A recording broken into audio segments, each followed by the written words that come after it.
आप कभी जप करें, जप के समय आप ध्यान दें कि स्वतः भीतर हमारे चिंतन चलता रहता है, कुछ ना कुछ हम सोचते रहते हैं, कुछ ना कुछ भीतर एक जाल बुनता रहता है ये मन। आप देखना कभी भी शांत नहीं बैठता। ये जो चिंतन चल रहा है ये अब हो रहा है, स्वतः हो रहा है। वास्तव में इसके पीछे कारण है हमने इससे पहले किया है, तब ये हो रहा है। पहले करना होता है फिर होना होता है। जैसे आपने कोई गंदी आदत डाली, अभी आप कर रहे हैं, जब वो गंदी आदत पड़ जाती है फिर वो होने लगती है, फिर उसे आप संभाल नहीं पाते क्योंकि अब हो रही है। अब वो आपके प्रकृति में एक हिस्सा बन चुकी है। ध्यान देना आप, वो आपका नेचर बन चुका है। अब उसे संभालना मुश्किल हो रहा है। अब आपको उस पर विजय तभी प्राप्त होगी जब आप धैर्य धारण करके और हिम्मत करके वैसे ही प्रयास करके उसे रोकना है जैसे आपने आदत डाली है। लेकिन ये बल हम में नहीं रहता, ध्यान रखना, इतनी हमें सामर्थ्य रोकने की नहीं रहती। इसीलिए भजन किया जाता है। भजन से ऐसा भीतर एक बल आध्यात्मिक आ जाता है कि आप शत्रुओं से लड़ सकते हैं, बाहरी नहीं भीतरी शत्रुओं से लड़ सकते हैं। अब आप ध्यान देकर सुनेंगे, कोई भी हम कार्य करते हैं उसका प्रधान कारण ये है कि हमने कहीं न कहीं वो सोचा है, वो कहीं न कहीं से हमारे भीतर गया है, हमने चिंतन किया है, फिर निश्चय किया है, अब वो हम कार्य करने जा रहे हैं। यही प्रक्रिया होती है सबकी। तो हमें ये विचार करना चाहिए कि यही चिंतन जो संसार का हो रहा है, भोगों का हो रहा है, सारे क्लेशों की जड़ है। इसी से सब दुख प्राप्त हो रहे हैं। जितने भी क्लेश हैं इस चिंतन से ही बने हुए हैं। आप देखना कि अभी कई बार मैं आपको बता भी चुका हूँ कि आप पीछे आपके साथ कोई भी गलत घटना भई हो या कोई गलत व्यवहार हुआ हो, आप उसको थोड़ा विचार करने लग जाएं तो आप देखना आपके भीतर भय आ जाएगा। वो सोच के कभी भूतकाल में जीवन में कभी कुछ भी ऐसा हुआ हो तो आप उस पर विचार करना, तो आप देखना या आपके भीतर एकदम भय आ जाएगा। आप डरने लग जाएंगे, कमज़ोर होने लग जाएंगे। और अगर आप बार बार वही चीज़ सोचते रहे तो आपका जो भूतकाल है वो वर्तमान में आ जाएगा। देख, जो जैसा सोचता है धीरे धीरे वो वही बन जाता है। ध्यान रखना इस बात को। और ये चिंतन, यही जो चिंतन अगर हमारा प्रभु की तरफ लग जाए तो मैं आपको सच बता रहा हूँ, आप उपासना किसी की भी करते हो, कोई भी आपके देवता हो, कोई देवी देवता छोटा बड़ा नहीं है। पहले बात तो ये समझ लें, जिसकी भी आप उपासना कर रहे हैं अगर उसका आप चिंतन करने लगे भीतर से तो आपका असली भजन आरंभ हो गया। उस देवता के सभी गुण उस साधक में आने लगते हैं। वैसी ही चाल ढाल, वैसा ही रूप धीरे धीरे होने लगता है। ये चिंतन पर बात है। जब गाढ़ चिंतन होने लगता है तो उस देवता और उस साधक में कोई अंतर ही नहीं रह जाता, भेद मिट जाता है। चिंतन ही हमको वैसा बनाता। आप ध्यान से सुनना, जब किसी की मृत्यु होती है तो आप देखना उससे कुछ काल पहले उसने जीवन में जो किया होता है वही स्वतः उसके चलने लगता है। ये तो हम किसी मरने वाले पर पूछ नहीं पाते, लेकिन ये बात सत्य है।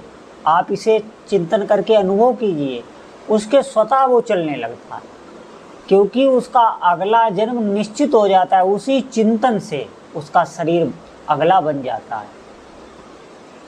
चिंतन में बहुत सामर्थ्य होती है।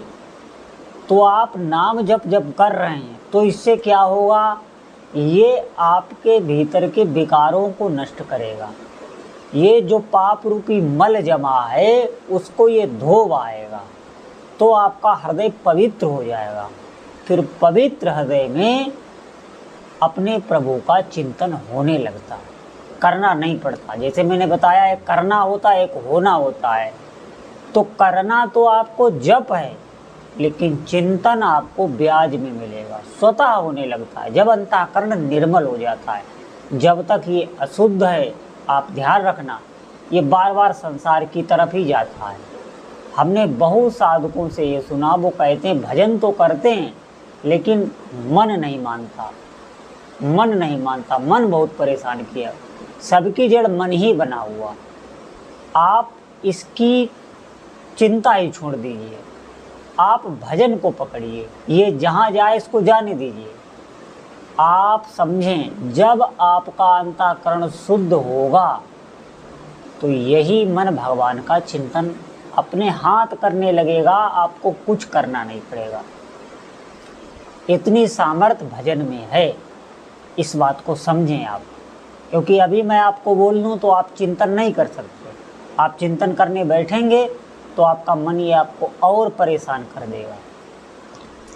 ये चिंतन धीरे धीरे होने लगता है।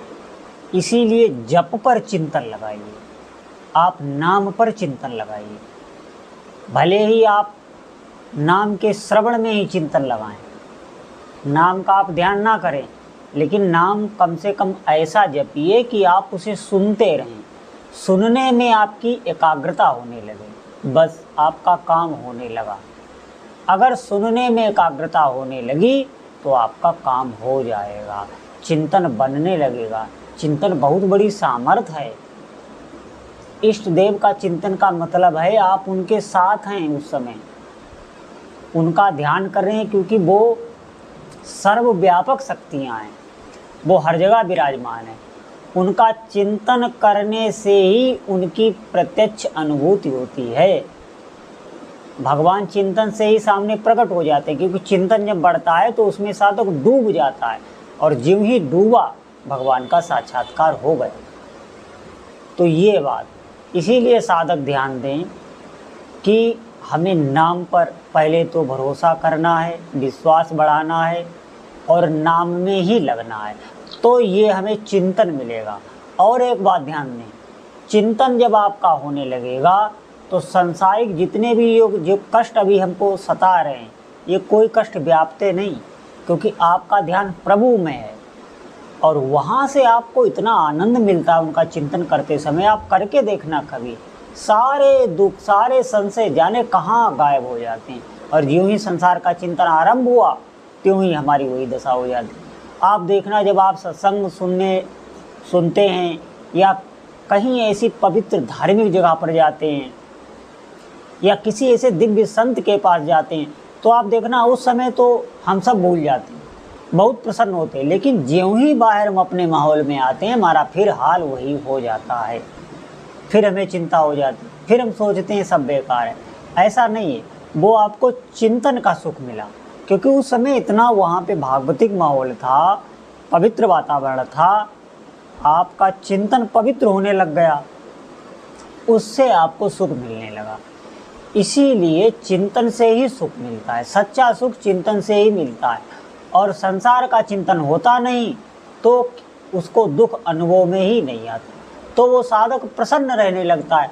औरों को लगता है इसे क्या मिल गया, पता नहीं क्या ऐसा इसके हाथ लग गया, ये बहुत खुश रहता है। उसके खुशी का कारण यही है, तुम भोगों का चिंतन करते हो, वो भगवान का चिंतन करता है, इसीलिए वो प्रसन्न रहता है। तो प्रसन्नता का सुख का कारण हमारा चिंतन ही है। इसीलिए सभी साधकों बहुत ध्यान से इस बात पर चिंतन करना और भजन बढ़ाना।